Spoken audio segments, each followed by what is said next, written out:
कि ये पैसा कहाँ खर्च हो रहा है और आप उसको नहीं समझा सक रहे होंगे क्योंकि आपके पास एक्सपीरियंस नहीं होगा, तो फिर आपका कुछ नहीं होने वाला। एक रेगुलर आने वाला कमेंट और इनबॉक्स कि मुझे फेसबुक एडवर्टाइजिंग सीखनी है। आप फेसबुक एडवर्टाइजिंग नहीं सीख सकते हैं। जी हाँ, बिल्कुल ठीक सुना आपने कि फेसबुक एडवर्टाइजिंग नहीं सीख सकते। उसकी वजह क्या है, आज की वीडियो में बड़ा डिटेल में इसको एक्सप्लेन करने वाला हूँ। तो अगर आप मुझे पहली दफ़ा देख रहे हैं और एक्साइटेड हैं इसी वीडियो के लिए, तो चेक कर लें कि आपने यूट्यूब चैनल सब्सक्राइब किया हुआ है, फेसबुक पे पेज फॉलो किया हुआ है और उसके अलावा इंस्टाग्राम पे ही फॉलो कर सकते हैं।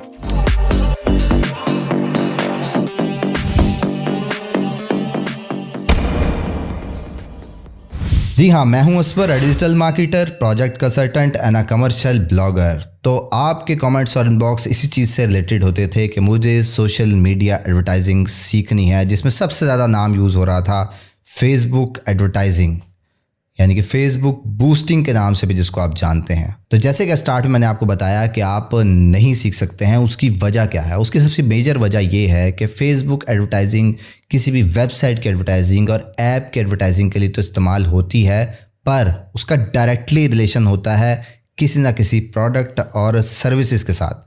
तो ज़रूरी ये है कि अगर आप एडवर्टाइजिंग सीखना चाहते हैं तो फिर आपके पास नंबर 1 रिक्वायरमेंट ये है कि आपके पास कोई ना कोई प्रोडक्ट होनी चाहिए जो कि आप बेचेंगे फेसबुक एडवर्टाइजिंग के थ्रू, या फिर कोई ना कोई सर्विसेज होनी चाहिए। क्योंकि जब तक आप वो कस्टमर्स को ऑफ़र नहीं करते और उसमें कोई प्रॉफिट मार्जिन नहीं होता, उसके बाद उस प्रॉफिट मार्जिन से वो एक्सपेंस निकलता है जो कि आप फेसबुक एडवर्टाइजिंग में इस्तेमाल कर रहे होते हैं। और बहुत सारे लोगों को फेसबुक एडवर्टाइजिंग में इंटरेस्ट इसलिए भी होता है कि अगर वो सीख लेंगे तो फिर किसी न किसी अच्छी कंपनी में, अच्छी ऑर्गेनाइजेशन में उनको कोई अच्छी जॉब मिल जाएगी। तो अगर आपके पास कोई भी प्रोडक्ट या सर्विसेज का माइंड में आइडिया आ रहा है, तो उससे पहले एक चीज़ जो आपने माइंड में रखनी है कि आपने कस्टमर की नीड और वांट को एनालाइज करना है। यानी कि कोई आपकी प्रोडक्ट लेगा तो क्यों लेगा, उसकी प्रोडक्ट में क्या खुसूसियात होनी चाहिए, तभी उसके चांसेस होंगे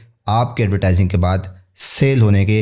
ये तो एक सिंपल सा फार्मूला है किसी प्रोडक्ट और सर्विसेज को सेलेक्ट करने का। उसके बाद सबसे ज़्यादा इम्पॉर्टेंट चीज़ जो कि फेसबुक एडवर्टाइजिंग की सीखने के साथ साथ आपके पास होनी चाहिए, उसके पास जो सबसे इम्पॉर्टेंट चीज़ आपके पास होनी चाहिए वो है बजट। कि आपके पास कुछ ना कुछ पैसे ज़रूर होने चाहिए, क्योंकि अगर आप फेसबुक एडवर्टाइजिंग कहीं भी यूट्यूब चैनल से या किसी भी फ्री कोर्स से सीख लेते हैं जिसमें आपके पास वो तमाम ऑप्शंस नज़र आ रहे होते हैं कि आपको अगर पेज पे लाइक्स लेने हैं तो कैसे लेने हैं, किसी भी पोस्ट को, पिक्चर को, वीडियो को बूस्ट कैसे करना है, वो तमाम ऑप्शन जब आप सीख लेते हैं तो फिर उसके बाद पैसे चाहिए आपको उन तमाम चीज़ों को टेस्ट करने के लिए कि कौन सा टूल, कौन सा ऑप्शन किस ऑप्शन के साथ मिलता है, तो फिर उसकी टेस्टिंग की जा सकती है। तो सबसे पहली रिक्वायरमेंट, मेन रिक्वायरमेंट प्रोडक्ट और सर्विसेज के बाद होनी चाहिए बजटिंग। और जब कि नया बच्चा होता है जो कि सीख रहा होता है, तो फिर प्रोडक्ट तो दूर की बात, सर्विसेज तो दूर की बात, उसके पास पैसे नहीं होते हैं।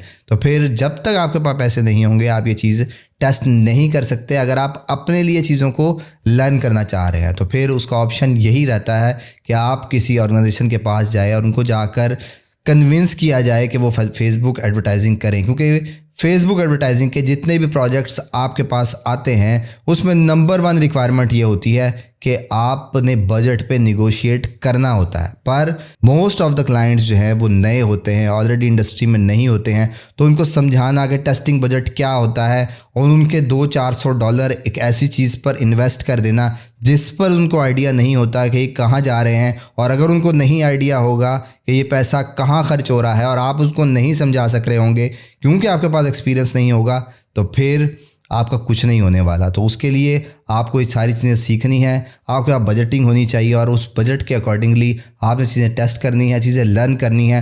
तब आप जब किसी ऑर्गेनाइजेशन, किसी कंपनी के सामने जाके खड़े होंगे तो फिर आपको पता होगा प्रैक्टिकली कि चीज़ें कैसे काम करती हैं, उनको कैसे कन्विंस करना है। प्रैक्टिकली जब आप उनको समझाएंगे कि चीज़ें कैसे करती हैं तो फिर आपकी मर्ज़ी का बजट देंगे और आपके अकॉर्डिंगली काम करेंगे।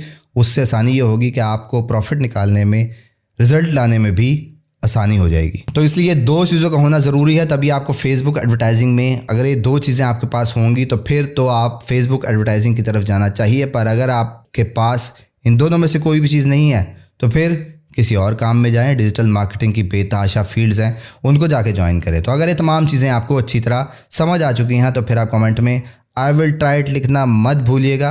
और जाने से पहले ये ज़रूर चेक कर लें कि आपने यूट्यूब चैनल सब्सक्राइब किया हुआ है, फेसबुक पे पेज फॉलो किया हुआ है, उसके अलावा इंस्टाग्राम पे ही फॉलो कर सकते हैं। That's all for today. Thank you very much. Have a good and safe